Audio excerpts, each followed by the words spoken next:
नूर साहब, एक बड़ा तीखा सवाल है लेकिन है बड़ा चुभता हुआ। इस पूरे सफ़र में आपने कहीं अपनी अहलिया का जिक्र नहीं किया। सुबह 9 से रात 12 बजे तक वो संघर्ष करती हैं, आपके दरवाजे ताकती हैं कि पतिदेव आएंगे, उनका स्वागत करेंगे, और कैसे वो कुर्बानी दे रही हैं। 20 साल 30 साल आपने लगा दिए इस फील्ड में।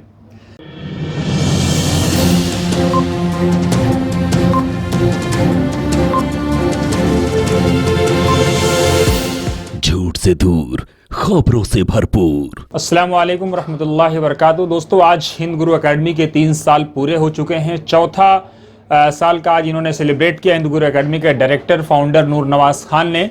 इनकी कोशिश क्या है और हिंद गुरु एकेडमी को ये कहाँ देखना चाहते हैं, किस तरह का प्रयास है, और ओखला में किस तरह से ये अंतर्राष्ट्रीय स्तर की एकेडमी प्रोवाइड करा करके चाहते ये हैं कि बच्चे, ओखला के बच्चे, ओखला में रहने वाले बच्चे देश और दुनिया का नाम रोशन करें और दुनिया में भारत का गौरव बढ़ाएं। नूर साहब, चौथा साल है, कैसा रहा? कोविड से होते हुए आज यहाँ तक आप पहुँचे और देश को आपने अब तक दर्जनों डॉक्टर्स दिए।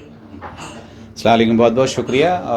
मैं अल्लाह का शुक्रगुज़ार हूँ, अपने दोस्तों का, रिश्तेदारों का, और जितने भी मुखलिस लोग थे जिन्होंने हौसला अफजाई करी और हर तरह से मदद करी। माशाल्लाह, मतलब मैं मदद के बारे में कहना चाहूँ क्योंकि बहुत ही क्रूशियल पीरियड था 2020-21। लोगों के रोज़गार भी बंद थे और मैं भी कहूँ तो बहुत बड़ा इन्वेस्टमेंट भी था। तो लोगों ने फाइनेंशियल भी सपोर्ट किया, मोरल भी सपोर्ट किया माशाल्लाह से। तो मैं शुक्रगुज़ार हूँ अल्लाह का उन लोगों का।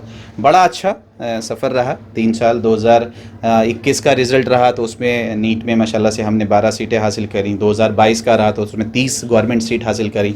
9 हमने माशाल्लाह से जेई के मेंस के थ्रू हमने माशाल्लाह से इंजीनियरिंग सीट्स हासिल करी। तो बहुत अच्छा सफ़र है अल्हम्दुलिल्लाह। चैलेंजेस क्या रहे और क्या आपको लगता है कि एकेडमी, कई बार क्या होता है, बहुत सारे लोग आते हैं, एकेडमी चलाते हैं, छोड़ के भाग जाते हैं, या क्वालिटी एजुकेशन नहीं दे पाते हैं लोगों को। बहुत पेरेंट्स को शिकायत रही, साहब हम लाखों रुपया फीस दे रहे हैं लेकिन क्वालिटी एजुकेशन नहीं मिल पा रही है। आपके सामने क्या चैलेंजेस हैं? देखिए, यही सबसे बड़ा चैलेंज होता है। असल में होता क्या है कि अगर जैसे आप बात कर रहे हैं कि लोकल से कोई बच्चा आ रहा है या अगर बाहर से बच्चा आ रहा है, बच्चा घर से निकलना बहुत मुश्किल होता है और घर वालों की, माँ बाप की, इवन अगर जब जहाँ से निकल के आ रहा है उस गांव वालों की भी बहुत उससे तवक्कुआत हो जाती हैं, बहुत ज़्यादा उससे एक्सपेक्टेशंस हो जाती हैं। तो वो प्रेशर बच्चे के ऊपर रहता है। उस प्रेशर को हम बच्चे पे ना कह के अपने ऊपर लेते हैं, क्योंकि मेरा अपना मानना है कि जिस गांव से एक बच्चा निकल के आया है, अगर खुदा न खास्ता किसी भी वजह से वो नाकाम होके वापस पहुंचा, तो एक तो वो खुद वापस गया नाकाम होके। दूसरी बात ये है कि आने वाले बच्चों को भी रोक देगा कि यार कोई फ़ायदा नहीं था, पैसा भी दिया, वक्त भी लगाया और मैं कामयाब नहीं हुआ। तो हमारी पूरी कोशिश रहती है कि अल्लाह करे वो बच्चा अपने मकसद में कामयाब हो के जाए तो दूसरों के लिए, 10 के लिए वो मिसाल बनेगा और 10 को फिर वो हौसला देगा। तो ये सबसे बड़ा प्रेशर हमारे पे रहता है और हमारी कोशिश रहती है कि 1 to 1, अल्लाह करे अगर मेरे पास 100 बच्चे हैं तो 100 के 100 बच्चे कामयाब हो जाएं। उसमें फिर बेस्ट ये रहता है कि भाई जो मेन गोल आपका है, कि मान लीजिए अगर आप नीट के लिए आ रहे हैं या IITs के लिए आ रहे हैं, तो बेस्ट तो यही कि आप उसमें चले जाएँ। खुदा ना खस्ता अगर आप उसमें नहीं जाते हैं तो मैं डैम श्योर हूँ कि मेरा बच्चा बी प्रोग्राम में, उससे नीचे कहीं ना कहीं बेस्ट कॉलेज में माशाल्लाह सेटल हो जाता है और वो कामयाब हो जाता है दूसरी जगह माशाल्लाह से। नूर साहब, आपकी एकेडमी एक ऐसी एकेडमी बनती जा रही है कि मतलब गल्फ़ के देश भी अब आपकी तरफ देख रहे हैं, जो वहाँ पे पेरेंट्स हैं अपने बच्चों को वहाँ भेज रहे हैं। बहुत बड़ा आपके ऊपर मोरल दबाव भी होगा, फाइनेंशियल दबाव भी होगा कि कैसे उन बच्चों को एडजस्ट करेंगे, क्योंकि कई बार पेरेंट्स पैसा नहीं भेज पाते हैं, वो भी एकेडमी को बेयर करना होगा। कितना बड़ा ये सब चैलेंज होगा, क्योंकि हमको खबर तो मिल रही है कि यूरोप और अमेरिका से भी लोग आपको टच कर रहे हैं।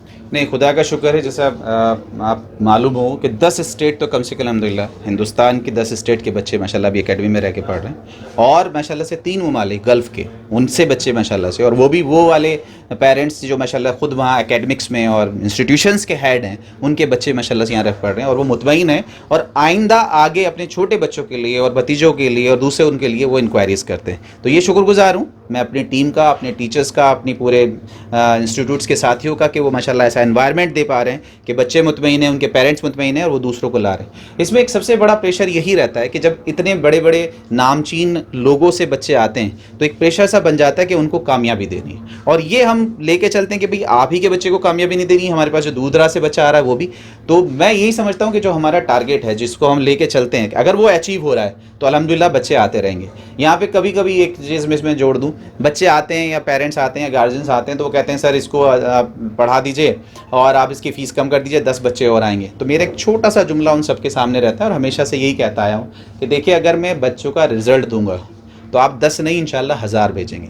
और खुदा ना खास्ता अगर मैं रिजल्ट नहीं दे पाया, अगर मैं सेटिस्फाई नहीं कर पाया, हमारी टीम, हमारा इंस्टीट्यूट, तो जो बच्चा आप एडमिशन करा के जा रहे हैं इसे भी आप ले जाएंगे। तो मेन चैलेंज यही है कि आप क्वालिटी एजुकेशन देते रहिए, रिजल्ट देते रहिए, सेटिस्फेक्शन देते रहिए, तो इंशाल्लाह उम्मीद है कि रास्ता लंबा रहे। नूर साहब, एक बड़ा तीखा सवाल है लेकिन है बड़ा चुभता हुआ। इस पूरे सफ़र में आपने कहीं अपनी अहलिया का जिक्र नहीं किया। सुबह 9 से रात 12 बजे तक वो संघर्ष करती हैं, आपके दरवाजे ताकती हैं कि पतिदेव आएंगे, उनका स्वागत करेंगे, और कैसे वो कुर्बानी दे रही हैं। 20 साल 30 साल आपने लगा दिए इस फील्ड में।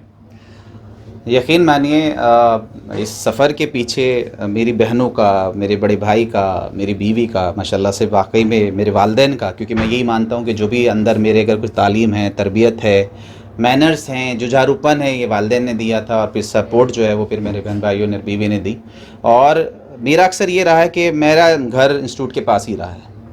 पहली बार जब द हिंद गुरु एकेडमी का जहन में आया तो मैंने सबसे पहले अपनी बीवी को बिठाया और मैंने उनसे कहा, मैंने कहा अब जो मैंने इरादा किया है ये इंशाल्लाह मैंने ग्लोबल एक थोड़ा सा ड्रीम है, हो सकता है अल्लाह करे कि मुझे बाहर भी इदारे खोलने का मौका मिले, दूसरे स्टेट्स में भी खोलने का मौका मिले, तो फिर उसमें सफ़र करना पड़ेगा। तो फिर मैंने कहा आपके लिए वक्त कम मिलेगा। आप यकीन मानिए कि अल्हम्दुलिल्लाह अभी बात चल रही थी तो मैंने आपसे कहा कि जिस दिन मैं स्टडी पॉइंट का बोर्ड लगा रहा था तो मेरे जहन में यही था कि इंशाल्लाह एक दिन ऐसा आएगा कि जो भी बच्चा पढ़ना चाहेगा वो मेरे पास आए या ना आए, स्टडी पॉइंट का नाम उसके जहन में आएगा। तो वो उस टाइम की नीयत थी। जब हिंद गुरु एकेडमी का जहन में आया तो सबसे पहले यही हुई कि उन्हें बिठाया, उनसे कहा कि मैं आपको शायद टाइम कम दे पाऊँ, तो एक तो आपको ये बर्दाश्त करना पड़ेगा, दूसरा मेरी औलाद खुद अल्लाह करे वो कामयाब हो जाए तो उस पर आप ही को ज़्यादा फ़िक्र करनी पड़ेगी। तो वाकई में उनकी कुर्बानियाँ बड़ी, उनका बड़ा सपोर्ट है। मैं शुक्रगुज़ार हूँ कि मुझे अल्लाह ने ऐसी हम सफ़र दी है कि जो मेरे हर कदम पे माशाल्लाह साथ रहती है। एक और सवाल, यहाँ भी जब भाभी का नाम आया तो आप बहन भाई और माँ बाप होते हुए भाभी तक पहुँचे, खैर वो आपसे हिसाब ज़रूर लेंगे, लेकिन क्या आपको लगता नहीं है कि ओखला में जहाँ पे बिरयानी की दुकानें हैं, कोरमे की दुकानें हैं, इस तरह की दुकानों के बीच में एक मुनफरिद दुकान खोलना वो भी शिक्षा की?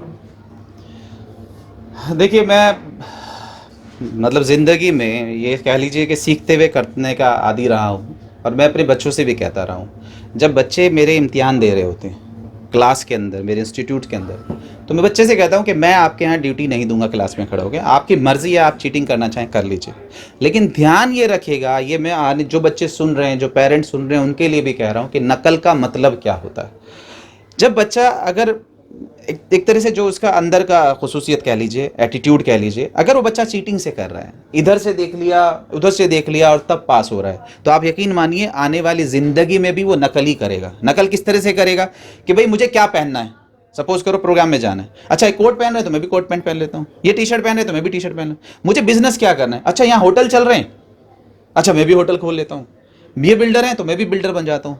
मैंने अल्हम्दुलिल्लाह कभी ऐसा नहीं किया। मैं चाहता हूँ कि हर कोई अपनी इंडिविजुअलिटी का मालिक होना चाहिए, इंडिविजुअली सोचना चाहिए, और आप यकीन मानिए उस इंडिविजुअलिटी के साथ भी आप बहुत दूर तक जा सकते हैं। तो जब मैं यहाँ आया 97 के अंदर और मैंने देखा कि यहाँ अच्छी किताबों की दुकान नहीं है, इंस्टीट्यूट तो छोड़ दीजिए, इदारा तो छोड़ दीजिए, आज भी बार बार कहता हूँ और जो भी सुन रहे हैं मैं उनसे भी कह रहा हूँ कि अल्लाह करे आप लोग माशाल्लाह, अगर अल्लाह ने आपको सलाहियत दी है, अगर अल्लाह ने आपको कुछ सरमाया दिया है, तो यहाँ ओखला की सरजमीन पे CBSE एफिलेटेड 12 तक के स्कूल्स खोलिए। आज की डेट में 6 स्कूलों की कम से कम कमी है जिसमें 6-6 हज़ार बच्चे पढ़ाए जा सकें, इतने ज़्यादा। अगर मैं डिग्री कॉलेज की बात करूँ, जामिया के अलावा कोई और डिग्री कॉलेज नहीं है।